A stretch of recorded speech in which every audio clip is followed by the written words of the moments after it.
귀한 찬양 감사합니다. 우리는 7주째 비시디아 안디옥에서 행한 바울의 설교를 살펴보고 있습니다. 모세 오경을 요약한 사도 바울은 여호수아서와 사사기를 거쳐 사무엘서로 이어집니다. 창세기에 하나님은 아브라함과 이삭과 야곱을 선택하셨습니다. 출애굽기 하나님께서는 이스라엘 백성들을 애굽의 압제 아래에서 권능의 손으로 건져 주셨습니다. 민수기의 하나님은 광야 40년 동안 이스라엘의 소행을 참아내셨습니다. 여호수아서의 하나님은 가나안 땅 7족속을 멸하시고 그 땅을 이스라엘 백성들에게 기업으로 주셨습니다. 사사기의 하나님은 선지자 사무엘 때까지 사사를 이스라엘 백성들에게 주셨습니다.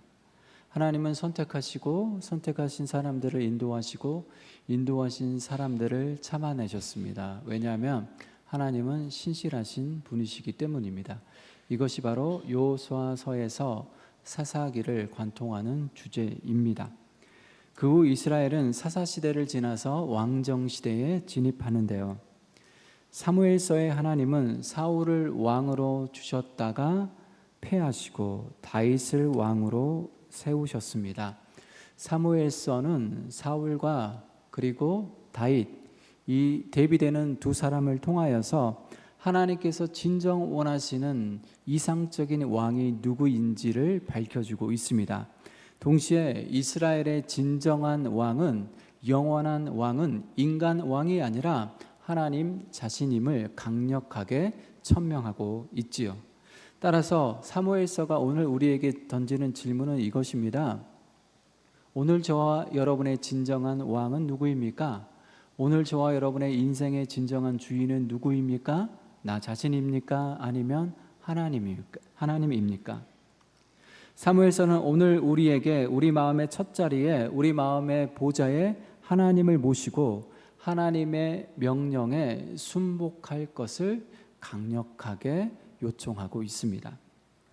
하나님을 우리 마음의 첫 자리에 모시고 하나님의 통치에 순복하는 삶은 당연한 말이지만 하나님의 뜻대로 사는 삶입니다.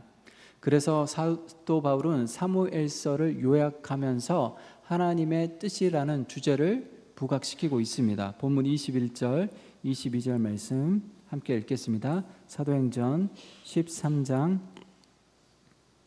21절, 22절입니다. 함께 읽겠습니다. 그 후에 그들이 왕을 구하거늘 하나님이 베냐민 지파 사람 기스의 아들 사울을 40년간 주셨다가 패하시고 다윗을 왕으로 세우시고 증언하여 이르시되 내가 이새의 아들 다윗을 만나니 내 마음에 맞는 사람이라 내 뜻을 다 이루리라 하시더니 아멘. 자, 여기에 보면 하나님께서 다윗을 세우신 목적이 분명히 나타나 있습니다. 다윗을 왕으로 세우신 이유가 무엇입니까? 내 마음에 맞는 사람이라 내 뜻을 다 이루리라. 하나님께서 하나님의 마음에 맞는 다윗을 왕으로 세우신 목적은 하나님의 자신의 뜻을 다 이루기 위함이었습니다. 그러면 여러분, 다윗을 왕으로 세우시고 하나님께서 이루고자 하신 뜻은 무엇일까요? 23절 말씀 계속해서 읽겠습니다. 본문 23절 함께 읽겠습니다. 하나님이 약속하신 대로 이 사람의 후손에서 이스라엘 위하여 구주를 세우셨으니 곧 예수라. 아멘. 하나님은 다윗의 후손으로 예수 그리스도를 보내셨고 예수 그리스도를 통하여서 마침내 당신의 뜻을 다 이루었습니다. 예수님께서 십자가 위에서 하셨던 가상 7원 중에 다 이루었다라는 말씀은 하나님의 뜻을 다 이루었다는 뜻입니다. 그렇게 보면 여러분, 하나님의 뜻, 이 하나님의 뜻이라는 주제가 왕정 시대부터 예수 시대까지 이끌어가는, 이스라엘 역사를 이끌어가는 동력이라는 사실을 확인할 수 있습니다. 하나님의 뜻이 이스라엘 역사를 이끌어갔고 마침내 예수님은 십자가에서 하나님의 뜻을 다 이루었습니다. 그러니까 하나님은 대략 1000년 후를 바라보면서 다윗 왕을 세우신 것입니다. 예수님을 영접한다라는 것은 우리가 그분을 평생 삶의 주인으로 모셔드린다는 것을 의미합니다. 우리가 예수님을 나를 다스리시고 통치하시는 왕으로 평생 모셔드린다라는 것을 뜻하는 거죠. 단순히 우리 마음 한켠에 예수님을 주로 모시는 게 아니라 우리 인생의 중심 보좌에, 우리 인생의, 우리 삶의, 우리 마음의 첫 자리에 예수님을 평생 주인으로, 왕으로 모신다는 뜻이고, 주인의 명령에, 왕의 명령에 순복하겠습니다 라는 그 결단이 예수님을 모시는 과정에 담겨져 있는 거죠. 자, 중요한 것은 여러분 평생입니다. 평생 왕으로 모시는 거지 일정 기간만 왕으로 모시는 게 아닙니다. 우리가 예수 그리스도를 영접하고 예수님과 첫사랑을 나누었던 바로 그 허니문 기간에만 예수님을 왕으로 모시겠습니다, 예수님을 주인으로 모시겠습니다 라고 하는 게 아니라 평생 당신은 나의 주인이시고 나의 왕이십니다 라는 마음으로 예수님을 모셔드리는 것이죠. 그래서 그리스도인은 내 뜻대로 사는 사람이 아니라 하나님 뜻대로, 왕이신 하나님, 주인이신 하나님의 뜻대로 사는 삶이 그리스도인의 삶인 거죠. CCM 찬양의 제목처럼 우리의 회심은, 하나님께로의 돌이킴은 주님 뜻대로 살기로 했네 라는 결단이 포함되어 있습니다. 그런데 여러분, 우리는 자꾸 예수님의 역할을 제한하려고 합니다. 왕으로서의 예수님의 통치, 주인으로서의 주인 행세하는 그 기간을 한정시키려 하는 경향이 있습니다. 나의 죄를 씻어주시고 나에게 영원한 생명을 주심으로 예수님 당신의 역할은 끝났습니다. 딱 거기까지입니다. 나를 구원하는 데까지, 나에게 영원한 생명을 주시는 데까지, 나를 당신의 자녀 삼아주시는 데까지, 거기까지가 당신의 역할입니다. 이제는 더 이상 간섭하지 마십시오. 내 마음대로, 내 뜻대로 살겠습니다 라는 마음으로 살아갈 때가 많이 있습니다. 그래서 하나님의 뜻에 별로 관심이 없습니다. 그리스도인은 근본적으로 혼자 살 수 없는데도 불구하고 혼자서 잘 먹고 잘 사는 그리스도인들이 너무나 많습니다. 한국교회는 70년대와 80년대에 소위 번역의 신학을 통하여서 성장했습니다. 부인할 수 없는 사실이죠. 예수를 잘 믿으면 물질의 복도 받고 건강의 복도 받고 영혼 평안의 복도 받는다라는 말에 사람들이 열광했던 거죠. 물론 여러분, 우리가 예수를 잘 믿으면 물질의 복도 받고 건강의 복도 받고 영혼 평안의 복도 받습니다. 그러나 사람들이 바라던 그 모든 것은 진짜 복의 그림자에 지나지 않습니다. 진짜 복은 물질의 복이 아니라 건강의 복이 아니라 영혼 평안의 복이 아니라 진짜 복은 무엇입니까? 진짜 복은 하나님 자신이죠. 하나님이 복인 거죠. 하나님을 모시고 살아가는 것 그 자체, 하나님을 왕으로 모시고 주인으로 모시고 살아가는 그 자체가 복인데, 우리는 진짜 복은 놓쳐버리고 하나님을 통하여서 나에게 실질적으로 얻어지는 물질의 복이나 건강의 복이나 영혼 평안의 복에 집착한다는 것이죠. 따라서 여러분, 언제부터인가 우리의 신앙의 본말이 뒤바뀌고 말았습니다. 하나님의 뜻은 내팽개치고 복에만 매달렸습니다.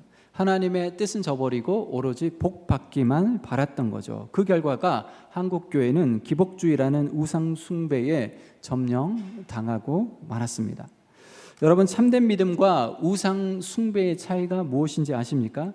지금 내 믿음이 참된 믿음인지 거짓된 믿음인지 짝퉁 믿음인지 분별할 수 있는 중요한 기준 하나가 있습니다. 그것은 바로 내가 하나님의 뜻에 관심이 있는지 없는지 내 마음을 살펴보면 됩니다.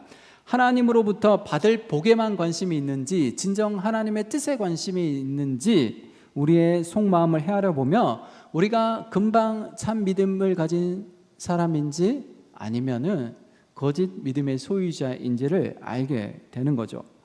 점쟁이나 무당을 찾아가는 사람들의 관심은 오로지 복입니다. 점쟁이나 무당의 뜻, 점쟁이나 무당의 가치관, 점쟁이나 무당의 세계관, 이런 거에는 별로 관심이 없어요. 점쟁이가 어떤 삶을 살든 별로 관심이 없어요. 우리의 관심은 어디에 있습니까? 오로지 복을 받는데 우리의 관심이 쏠려 있습니다.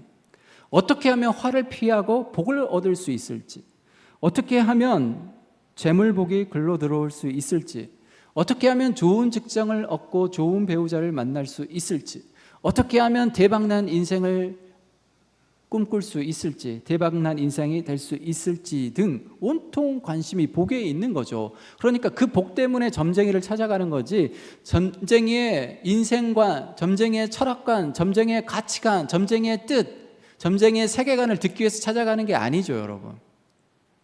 오늘날 많은 그리스도인들이 하나님의 뜻에 별로 관심이 없습니다. 하나님의 뜻을 묻지도 않고 하나님의 뜻을 알려고 하지도 않습니다. 그러니 하나님의 뜻을 살아내려는 치열한 싸움도 없습니다. 교회는 다니고 분명 예배는 드립니다. 그러나 하나님의 뜻과는 상관없는 삶을 살게 되는 거죠. 그러니까 겉으로 보면 예수님을 섬기는 것 같고, 겉으로 보면 교회를 다니는 것 같지만 실은 자기 욕망이라는 우상을 섬기고 있는 거죠.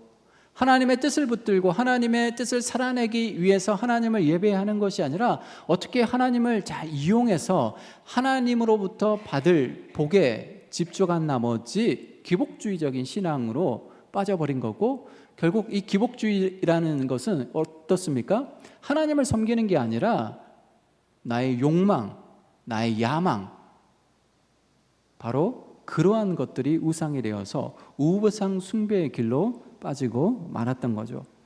예수님께서 우리에게 가르쳐 주신 기도에 보면 다음과 같은 내용이 있습니다. 아버지의 뜻이 하늘에서 이루어진 것처럼 땅에서도 이루어지게 하소서. 여러분, 어떻게 하면 아버지의 뜻이 하늘에서와 같이 땅에서도 이루어질 수 있을까요? 하나님의 뜻이 하늘에서는 이루어지겠죠. 왜냐하면 하늘은 하나님이 통치하시는 곳이니까. 하나님의 말씀, 하나님의 명령이 바로 현실화되고 바로 사건이 되는 공간이 하늘이라는 영역이죠. 그러나 여러분, 땅은 어떻습니까? 그렇지 않습니다. 그래서 아버지의 뜻이 하늘에서 이루어진 거죠. 이미 이루어졌죠. 하나님이 통치하시니까. 그러나 이 땅에 하나님의 뜻, 아버지의 뜻이 이루어지기 위해서 어떻게 해야 될까요? 저와 여러분이 아버지의 뜻대로 살아갈 때 아버지의 뜻이 하늘에서와 같이 땅에서도 이루어질 수 있는 거죠. 그러니까 저와 여러분을 통하여서 아버지의 뜻이 이 땅 가운데 실현될 수 있고, 이 땅 가운데 아버지의 뜻이 실현됨을 통하여서 이 땅이 하나님의 나라로 바뀔 수 있는 것입니다. 그래서 우리는 이 기도를 이렇게 확장할 필요가 있습니다. 하나님, 오늘도 하나님의 뜻을 보여주시고 들려주시고 깨닫게 해주옵소서. 나를 향한, 우리 가정을 향한, 우리 교회를 향한, 이 나라와 이 민족을 향한, 열방을 향한, 이 시대를 향한 하나님의 선하시고 기뻐하시고 온전하신 뜻을 분별하게 해주옵소서. 그리고 아버지의 뜻에 순복함으로 말미암아 내 삶의 자리가 아버지의 뜻이 이루어지는 하나님 나라가 되게 해 주옵소서. 이 기도야말로 우리가 날마다 해야 하는 기도요, 동시에 치열하게 살아내야 할 기도입니다. 그러니까 내가 이 기도를 하고 있는지 이 기도를 하고 있지 않은지에 따라서도 내 믿음이 진짜 믿음인지 짝퉁 믿음인지를 분별할 수 있는 거죠. 내 믿음이 진짜 믿음이라면 우리는 아버지의 뜻에 관심을 둘 수밖에 없고, 아버지의 뜻을 찾고 구할 수밖에 없고, 아버지의 뜻을 어떻게 하면 이 땅 가운데 이루어 드릴 수 있을까 치열한 영적 싸움을 살아낼 수밖에 없는 거죠. 이것이 바로 하나님께서 우리를 부르신 가장 중요한 목적이기 때문입니다. 하나님이 심심해서 여러분을 부르신 게 아닙니다. 이미 하늘에서 이루어진 당신의 뜻이 이 땅 가운데서도 이루어지고 이 땅 가운데서도 펼쳐지고, 그래서 하나님의 나라가 세워지고 곳곳에 하나님의 나라가 확장되기를 원하는 것이 아버지의 뜻이기 때문에 그 뜻을 따라서 오늘 이 시대에 우리를 이곳으로 부르셨다는 것이죠. 예수님은 아버지의 뜻이 하늘에서와 같이 땅에서도 이루어지게 하소서 우리에게 기도를 요청하실 뿐만 아니라 예수님 당신이 아버지의 뜻에 100% 순도 100%의 순종을 드리는 삶을 사셨습니다. 예수님은 당신의 뜻을 이루기 위해서 시간을 허비했던 분이 아니라 오로지 하나님의 뜻을 이루기 위해 자신을 온전히 바치셨던 분이셨습니다. 그래서 언젠가 예수님은 이렇게 말씀하셨습니다. 요한복음 4장 34절 말씀인데요. 화면을 띄워주시죠. 함께 같이 한번 읽겠습니다. 예수께서 이르시되 나의 양식은 나를 보내신 이의 뜻을 행하며 그의 일을 온전히 이루는 이것이니라. 아멘.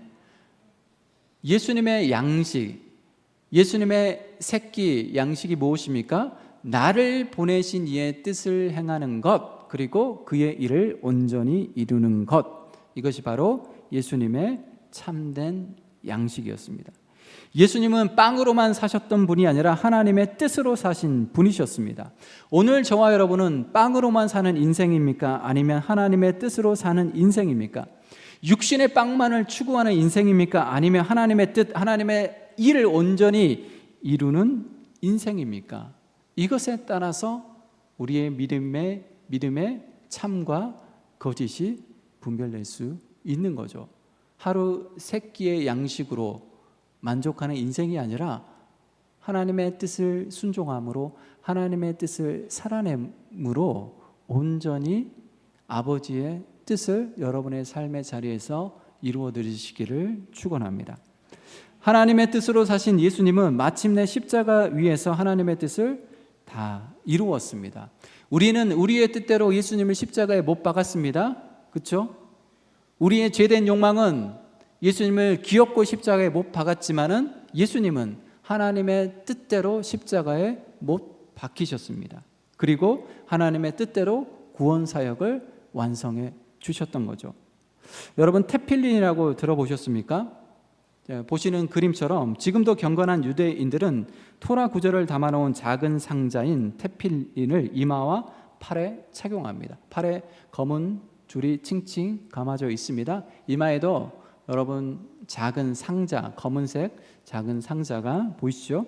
조금 우스꽝스러운 모습이지만 여러분들이 예루살렘에 가보시면 그 예루살렘 성벽에서 매우 진지한 자세로, 저런 자세와 태도로 기도하는 유대인들을 볼 수 있습니다.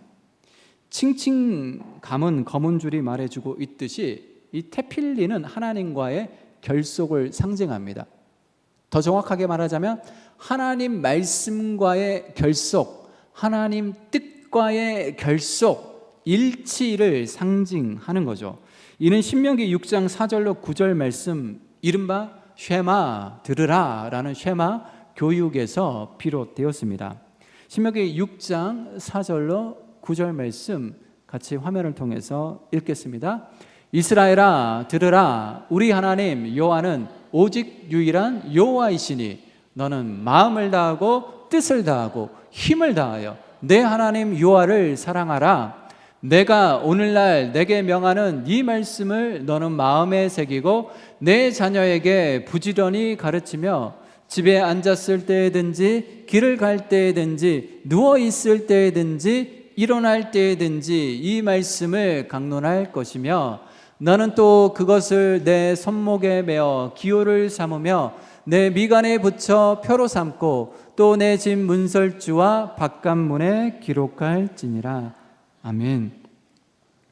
자, 손목에 메어 기호를 삼으며 내 미간, 이마죠. 눈썹과 눈썹 사이, 이 미간에 붙여 표로 삼고 라는 말씀을 문자적으로 순종하기 위해서 테필린이라는 말씀이 기록된 작은 상자를 이마에 착용하고 또 그 검은 줄로 손목부터 시작해서 팔을 칭칭 감아 맵니다. 이것이 뜻하는 바는 무엇일까요? 손목에 매라는 것은 손으로 하는 일은 무슨 일이든지 하나님의 뜻과 일치되게 하라는 것입니다.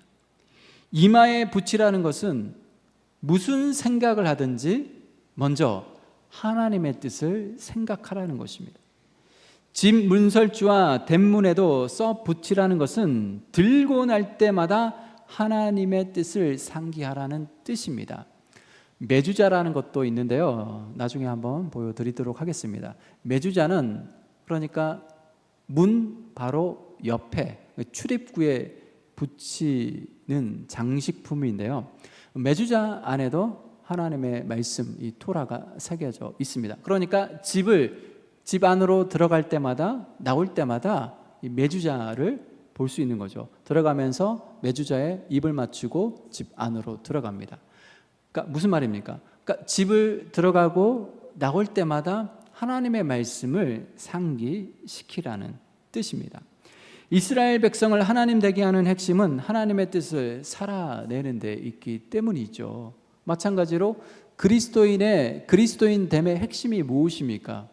그리스도인됨의 핵심은 그리스도의 뜻을 헤아려 그리스도의 뜻을 분별하여 그리스도의 뜻을 살아내는 사람, 그 사람을 그리스도인이라 명명할 수 있게 되는 거죠. 그러니까 쉐마 교육을 통하여서 이스라엘 백성들은 끊임없이 하나님의 말씀을 기억할 수 있고 생각할 수 있고 새길 수 있고 읽을 수 있고 암송할 수 있는 장치를 곳곳에 심겨 놓는 거죠. 그래서 집에 앉아 있을 때도 말씀을 기억하고 집 밖에 나가 걸어 다닐 때도 말씀을 기억하고 잠자기 전에도 말씀을 기억하고 일어날 때도 기억하고 1년 365일 하루 24시간 주야로 끊임없이 말씀을 기억하고 말씀을 상기시키고 말씀을 가르치고 말씀을 마음속에 새기라는 거죠. 이렇게 할 때 절로 말씀에 담긴 하나님의 뜻이 우리 마음판에 새겨지고 마음판에 새겨져야만 마음으로부터 하나님의 뜻에 순종하는 삶을 살 수 있기 때문입니다. 오늘 저와 여러분이 손으로 하는 일은 하나님의 뜻과 일치하고 있습니까? 오늘 저와 여러분의 마음과 생각은 하나님의 뜻을 생각하고 있습니까? 여러분의 생각은 무엇으로 가득 채워져 있습니까? 하나님의 뜻을 생각하기 위해서 하나님의 뜻을 헤아리기 위해서 골똘히 생각으로 묵상하고 있습니까? 오늘 저와 여러분은 끊임없이 하나님의 뜻을 기억하며 들고 나고 있습니까? 세상은 어둠과 죄악이 가득한 곳이지만 여전히 하나님의 세계이자 하나님의 뜻이 이루어지고 있는 현장입니다. 그러니까 이 세상은 어둠으로 가득 차 있고 이 세상은 마치 하나님의 구원 역사를 역행하는 것처럼 보이지만 여전히 이 세계는 하나님의 세계이고 하나님의 뜻이 이루어지고 있는 현장이라는 사실을 우리가 기억할 필요가 있습니다. 오늘날 우리 아이들은 말씀을 주야로 묵상하고 또 말씀을 늘 기억할 수 있는 장치에 노출되어 있지 않고 늘 스마트폰을 묵상하고 언제 어디서나 스마트폰을 기억할 수 있고 유튜브와 인스타를 통하여서 우리는 마귀가 새겨 놓은 마귀의 전략에 그대로 휘말려가는 세대를 살아가고 있습니다. 여러분, 이러한 세대 가운데 우리 새소망교회 아이들이 또 한국교회 다음 세대들이 진정 하나님의 뜻을 담지하고 있는 담지자로서 하나님을 예배하는 예배자로서 세워지기 위해서는 어떻게 해야 되겠습니까? 늘 하나님의 뜻, 하나님의 말씀을 기억나게 하고 상기시킬 수 있도록 우리의 삶의 환경을 바꿔야 하는 것이죠. 그래야만 이들 가운데 하나님의 말씀이 새겨지고 말씀이 깊게 뿌리를 내릴 때 언젠가 이 말씀을 살아내는 하나님의 뜻에 순종하는 믿음의 세대들로 거듭날 수 있기 때문입니다. 내 뜻을 다 이루리라. 하나님은 오늘도 저와 여러분을 통하여서 하나님의 뜻을 이루길 원하십니다. 저와 여러분과 함께 동역함으로 그 뜻을 이루어 나가기를 기뻐하신다라는 거죠. 이미 하늘에서 이루어졌지만 우리의 삶의 자리에서 하나님의 뜻이 이루어지기 위해서는 부단한 우리의 순종과 부단한 우리가 하나님의 통치와 하나님의 다스리심을 받아들이고 그 뜻 앞에 바짝 엎드릴 때 우리의 삶의 자리에서 하나님의 뜻이 이루어질 수 있습니다. 아버지의 뜻이 하늘에서와 같이 땅에서도 이루어지게 하소서. 이 기도가 외우는 기도가 아니라 여러분들이 살아내는 기도가 되시기를 주의 이름으로 축원합니다. 기도하겠습니다.